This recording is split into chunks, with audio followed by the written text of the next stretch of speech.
Hej, og velkommen til Krible og Krable imellem. Her på kanalen, der vil vi snakke lidt om nogle forskellige dyr, vi har. Og så vil vi prøve at besvare spørgsmål fra forskellige Facebook-grupper. Og hvad det ellers kommer til at handle om, det vil jeg fortælle om senere. Men lad os prøve at gå i gang med at svare på nogle spørgsmål først. Jeg er inde i gruppen Krybdyr, og der spørger Annika, om man kan fodre sin skæggegame med en oldenborglarve. En oldenborglarve er en dansk billelarve, som faktisk bliver sådan rimelig stor. En ret flot lille en, og den kan man sagtens fodre med. Faktisk kan man sagtens fodre med alt muligt ude fra haven og fra naturen. I de fleste tilfælde skal man sørge for, at det kommer et sted fra, hvor der ikke er sprøjtet med en masse sprøjtegift. Det er som regel ikke ens egen have, medmindre man selv har gjort det, og det har man jo selvfølgelig ikke. Så græshopper, larver, alt muligt, der ikke er fredet, kan man sagtens fodre sine dyr med. Kan man fodre med hvepse? Det kan man godt. Der skal man nok lige være opmærksom på, at hvepsen kan stikke igen. Og så skal man ellers bare bruge sin sunde fornuft, når man går ud og finder foderdyr i naturen. Det er nok nogle af de bedste foderdyr, man overhovedet kan få, fordi de har fået en sund, varieret kost.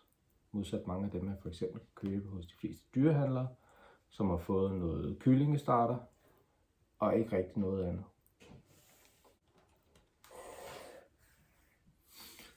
Noget, jeg tænker, vi skal snakke rigtig meget om på et tidspunkt, det er det her med at have bioaktive terrarier. Så hvis der er nogen, der har nogle spørgsmål til den slags, så skal I skrive dem i kommentarerne eller sende dem til mig på Facebook. Så er vi kommet ind i gruppen kornsnoge og andre amerikanske rottesnoge. Der spørger Michaela: hej venner, jeg er dybt forvirret. Jeg synes, jeg har læst meget forskelligt om, hvad angår luftfugtighed, men hvad er det ideelle? Og det er jo sådan set et meget godt spørgsmål. I rigtig meget litteratur kan man læse en hel masse om luftfugtighed. Men altså, sandheden er, at for langt de fleste arter, vi holder, der er det ikke så vigtigt igen. Det er vigtigt, om det er fugtigt, eller om det er tørt. Og der er selvfølgelig grænser for, hvor tørt man kan have det inde i sit hjem. Der er ikke så mange grænser for, hvor fugtigt man kan have det. Man kan have op mod 100%. Det er faktisk ret nemt.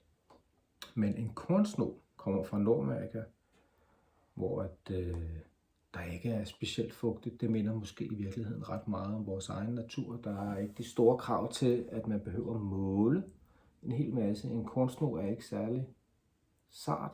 Det er måske meget godt, at den har et sted, hvor den kan kravle hen og få noget fugt. Et fugtskjul kan altid være en god ting til kornsnog og andre rottesnoge. Men at gå og dusche og holde fugtigheden på et helt bestemt niveau og sådan noget, det er bestemt ikke nødvendigt. Den fugtighed, de fleste har i vores hjem, ligger på omkring mellem 40 og 60%. Alt efter om man bor i en kælder eller en lejlighed, eller hvor man er henne. Og det er også rigtig fint for en kornsnog. Man kan sige, en variation på mellem 40 og 60% er måske ret stor, men det gør ikke noget. Det er rigtig fint. Det behøver man ikke gå så meget op i til kornsnogen. Så er der andre arter, som kræver, at man går lidt mere op i det. Men det er generelt ret overvurderet, det her med luftfugtighed. Så ro på. Behøver ikke være så forvirret. Det skal nok gå. Mens jeg har siddet og ævlet og fumlet lidt rundt på Facebook her, så har jeg siddet med en lille pige her, som er en vorteøgle. Vorteøglen kommer fra Mellemamerika. Den er familie med giløglen, som er en af de 2 giftige øgler, man kan finde. Giftkirtlerne er de her 2 buler, der sidder nede i underkæben.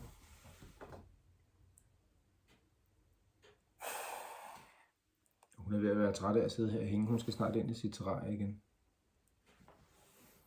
Lige præcis den her vorteøgle, det er en hybrid mellem det, der hedder en Heloderma exasperatum og Heloderma horridum. De er opdrættet af Steve Angeli fra USA. Han fik et kuld på 7 unger, så det er det eneste umiddelbare kuld af de her hybrider, der findes. Ikke fordi det er specielt spændende med hybrider. Naturvariationerne lidt sjovere, synes jeg. Men han fik et kuld på 7 dyr, hvor jeg har købt de 4.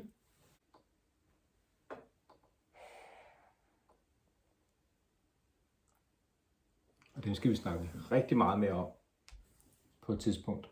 Og når det bliver forår, så tænker jeg, at vi også skal ud og se deres anlæg ude i haven.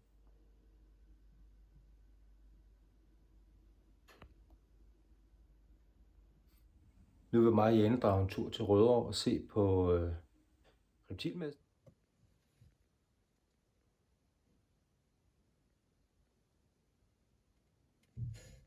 Her på kanalens premieredag, der har vi været en tur på messe i Rødovre og købt nogle dyr, vi skal kigge på.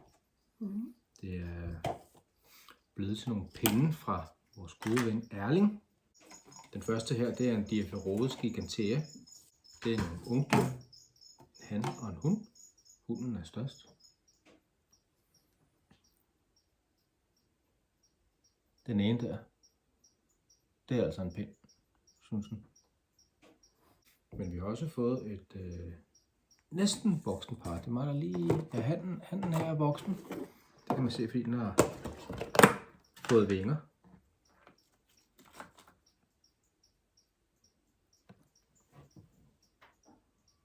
Ja, det er måske lidt svært at se, men vingerne er foldet ind, men de er der. Og Jane så lige med dammen op. Men ellers var det en dejlig dag at hilse på en masse mennesker derinde. Det er ikke så tit, vi ikke selv er til stede hele dagen. Prøv at tage den helt op til kameraet, så man kan se, hvor neongrøn den er. Den glæder vi os til at få nogle unger på. Ja, det hele taget var, fordi de bliver helt voksne. Og så om noget helt nyt for os i hvert fald, så har vi fået blade. Vandrende blade. Nogle små unger. Også fra Erling af. Der er 4 stykker hernede. De er ikke så store endnu.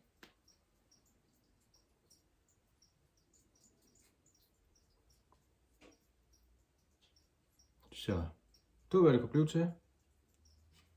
Tak til Horst og Company for en dejlig dag. Tak fordi I kiggede med. Vi ses. Det var alt for denne gang. Jeg håber, I har mod på at se måske længere videoer. Og ellers så ses vi næste gang.